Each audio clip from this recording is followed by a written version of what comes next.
Sapa Indonesia Malam masih membahas kelanjutan kasus penyidikan Binomo dan apa langkah antisipasi yang harus dilakukan masyarakat mengenali jenis penipuan seperti ini. Saya tanya ke Pak Tongam. Pak Tongam, jadi kan kalau kita lihat literasi keuangan masyarakat sayangnya masih di bawah 40% bahkan. Nah, tapi bicara soal aset kripto ini sebenarnya sudah ada 229 jenis aset kripto yang legal di bawah Bapepti Kemendak. Ini sudah bisa diakses masyarakat kah? Sudah baikkah sosialisasinya masyarakat untuk memilah dan memilih mana yang legal, mana yang ilegal? Ya, kalau kita lihat dari makin maraknya penawaran-penawaran perdagangan berjangka komoditi, aset kripto, robot trading, juga termasuk binary option ini, memang kita perlu meningkatkan lebih masif lagi edukasi kepada masyarakat agar mereka bisa memahami bagaimana trading ini sebenarnya. Bahwa yang paling utama kita sampaikan bahwa apabila masyarakat kita ingin masuk ke trading, ya harusnya memahami dulu bagaimana trading itu, sehingga mereka memahami risiko-risiko yang muncul di sana. Jadi tidak ada keuntungan yang pasti ya. Di dalam trading ada kemungkinan harga naik, harga turun, sehingga bisa saja loss. Oleh karena itu kami mengharapkan masyarakat yang ingin masuk ke trading, binary atau kegiatan-kegiatan di perdagangan berjangka komoditi, untuk memahami kerugian bisa saja datang di sana. Dan di dalam setiap perdagangan berjangka komoditi tentu tidak ada suatu keuntungan yang pasti. Nah, ini yang kita sampaikan kepada masyarakat. Dan jangan percaya ya bahwa banyak sekali testimoni-testimoni palsu yang dilakukan oleh para influencer ini, bahwa mereka itu mendapatkan keuntungan yang sangat cepat dengan jumlah yang besar. Ini jangan cepat percaya di sini. Kami juga sudah memanggil para afiliator ini ya, influencer ini, ada 5 yang paling besar kita panggil untuk melakukan mitigasi secara dini terhadap perlindungan masyarakat. Apa saja yang dibicarakan dengan para influencer ini, Pak? Ya, kami meminta mereka ya untuk menghentikan kegiatan promosi dan trading yang dilakukan melalui channel YouTube atau konten-konten lain. Itu pertama. Yang kedua, kami meminta mereka menghapus semua konten promosi trading dan semua materi-materi trading yang ada di media sosial masing-masing, dan mereka sependapat karena mereka memahami bahwa itu adalah kegiatan ilegal, dan mereka sudah menandatangani surat pernyataan juga untuk hal-hal yang saya sampaikan tadi. Jadi mereka sudah menyadari bahwa kegiatan mereka adalah kegiatan ilegal dan harus menghapus semua konten itu dan menghentikan kegiatannya. Nah, bicara soal aturan hukum, saya ke Brigjen Ramadan, Pak Karopenmas. Sejauh ini siapa saja yang bisa dijerat? Unsur-unsur pidana apa saja sebenarnya yang coba dibuktikan sekarang dalam penyidikan? Apakah afiliatornya bisa kena kalau terbukti apa misalnya, atau hanya penyedianya saja yang bisa terkena pidana? Ya, tentu kita setelah melakukan pemeriksaan terhadap para korban, juga saksi dan saksi ahli, kita masih fokus terhadap saudara Ika. Ini karena laporan polisinya kepada saudara Ika, di mana terhadap saudara Ika ini kita bisa menduga kasus yang dilakukan, dugaan tindak pidananya adalah judi online. Kemudian selain judi online juga di dalamnya ada penyebaran berita bohong atau hoax. Baik judi online maupun berita bohong ini melalui media elektronik. Tentunya kita menduga tindak pidana ini kita akan menjerat dengan Undang-Undang ITE. Selain itu juga kita akan menjerat dengan tindak pidana pencucian uang. Ya. Tapi ini dugaan, sekali lagi masih dugaan, dan juga penipuan, pasal 378 KUHP. Ya. Nah, sehingga setelah mengumpulkan bukti-bukti dan juga memeriksa saksi-saksi, maka untuk mempercepat proses atau mengoptimalkan proses penyidikan, proses ini ditingkatkan ya statusnya, penyelidikan menjadi penyidikan gitu ya. Tapi sekali lagi proses ini masih berlangsung.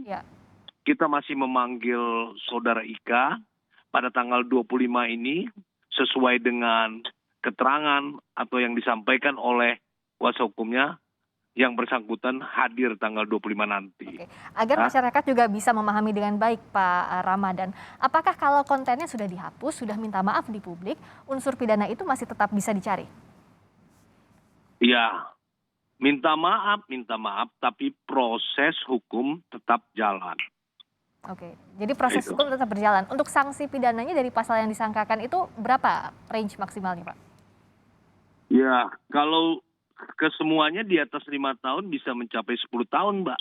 Oke, bisa mencapai 10 tahun ya. Ini tentu jadi pelajaran betul, harus hati-hati Ya. juga mengemukakan testimoni di depan publik, apalagi ada masyarakat yang jadi korbannya. Saya ke Pak Vincentius, kalau dari korban, ada 3 korban berarti ya, di bawah Anda sebagai kuasa hukumnya, berapa kerugian yang didapat totalnya? Iya, untuk pelapor sendiri korban yang 9 orang ini lebih dari 3,9 miliar ya, 3,9. Total 3,9 M ya? Wah. Betul. Tetapi ini hanya 9 orang saja. Oh. Jadi yang sudah masuk data-datanya ke kita ini sudah mencapai puluhan miliar.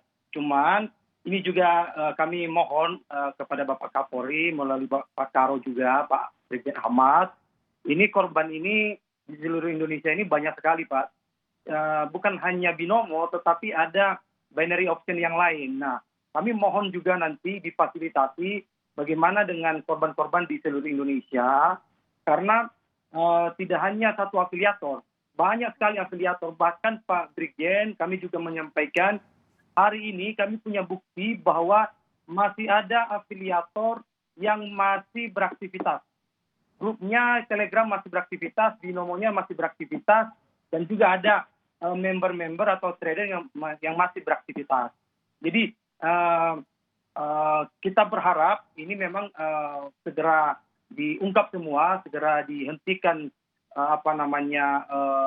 trading ilegal ini. Harus ada juga efek jerat, karena sekalipun ini kita sudah lapor, sekalipun juga dari OJK sudah menyampaikan dan Bapepti sudah menyampaikan, hari ini faktanya kami mendapatkan bukti bahwa masih ada para afiliator ini yang beraktivitas. Oke, saya tanyakan ke Pak Brigjen Ahmad Ramadan. Pak Karo, tadi laporannya ada banyak afiliator yang masih beraktivitas seperti biasa? Ya. Tentunya proses masih berjalan, Mbak. Terima kasih informasi ini. Kita akan lakukan pendalaman juga. Bila ada afiliator yang lain, tentu kita akan proses juga. Demikian, Mbak. Terima kasih informasinya. Oke. Sama Pak Brigjen. Oke, saya ke Pak Tongam begini. Kan sekarang masyarakat jadinya sumir, mana yang betul-betul investasi, mana yang trading, mana yang masuk judi tadi. Nah, membedakannya sulit atau tidak sebenarnya Pak Tongam? Iya, sebenarnya mudah ya. Artinya kami selalu mengatakan kepada masyarakat apabila suatu investasi menawarkan iming-iming basis tinggi, cek 2L, legal dan logisnya. Tanyakan izinnya, izin badan hukumnya, izin produknya, izin kegiatannya. Kalau nggak ada jangan diikuti. Kemudian logis, rasionalitas imbal hasil ya. Apabila contohnya dalam binary option ini ada afiliator yang menjanjikan keuntungan yang tetap, kemudian dia dapat bonus-bonus apabila rekrut orang, ini adalah suatu penipuan, tidak rasional, suatu perdagangan memberikan keuntungan yang fix. Nah ini, jadi perlu legalitas dan rasionalitas imbal hasilnya. Oke, nah Mas Vincent, waktu itu dijanjikannya berapa para korban? Iming-iming keuntungan yang akan didapat dengan binomo? Ya, kalau dari korban mengatakan bahwa di angka 80% ya keuntungan yang didapatkan setiap profit ya, tetapi pada faktanya sebenarnya memang sengaja di sistem dari binomo ini atau binary option ini memang menurut kami muatan judinya sangat kental sekali setelah kami teliti. Ya. Ini mereka memberikan profit pertama kalau angkanya kecil, tapi kalau misalnya sudah besar, ya itu kemudian langsung loss semua. Jadi ada permainan psikologi.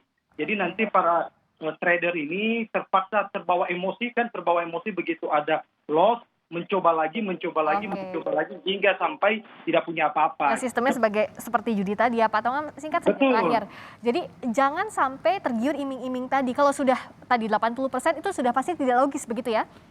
Ya, tidak logis dalam perdagangan kita bisa mendapatkan keuntungan fix 80%. Kalau memang bisa dapat seperti itu, dia aja yang dapat, dia aja yang kaya harusnya. Ini pemikiran kita sebenarnya. Jadi kita ingin menyampaikan kepada masyarakat, supaya berpikir lebih logis. Oke, penyidikan terus berlangsung, nanti saksi terlapor akan diperiksa Jumat pekan depan. Kita nantikan kelanjutannya, termasuk efek jera apa yang bisa didapat dengan kasus ini. Terima kasih atas waktunya sekali lagi, Brigjen Ahmad Ramadan, Karopen Mas Polri, Bapak Tongam L. Tobing, Satgas Waspada Investasi. Terima kasih Pak Vincentius Mendrova, kuasa hukum korban binomo. Ingat, legal dan logis itu kuncinya. Terima kasih Bapak-Bapak, sehat selalu.